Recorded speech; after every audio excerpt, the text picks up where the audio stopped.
In today's video, I'm going to teach you how to copy candles on Tradingview first. Look to the left toolbar on your Tradingview chart.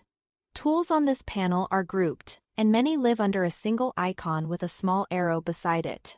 Click the tiny arrow next to the icon group that often defaults to a trend line to expand the menu and reveal more options. If your toolbar looks a bit different, don't worry, just open the group with the arrow and you'll find what you need in there. From the expanded list, select Bars Pattern. Once it's active, your cursor will be ready to mark the range of candles you want to copy. Think about what you are trying to study: a pullback, a breakout run, or a consolidation. The tool works on whatever time frame you are on, so the selection will reflect the exact bar structure you see. Now, click on the starting candle of the pattern you want to copy. This click anchors your selection.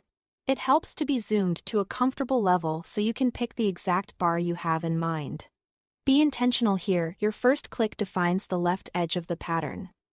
Next, move your mouse to the final candle in the sequence and click again. This second click completes the selection and tells Tradingview exactly how many bars to include. You'll see the chosen segment highlighted, mirroring the original candles, including their relative highs, lows, and spacing. Make sure the final candle you choose truly captures the full idea of the move you are studying. Once you've made that second click, the selected candles will appear as a draggable object. This is your copied pattern. Click and drag it to any other area of the chart to overlay or compare it with new price action. You can place it forward in time to imagine how a structure might align, or drop it beside current candles for a clear side-by-side look. The pattern keeps its proportions, so you are comparing like for like. That's all there is to it. Thanks for watching.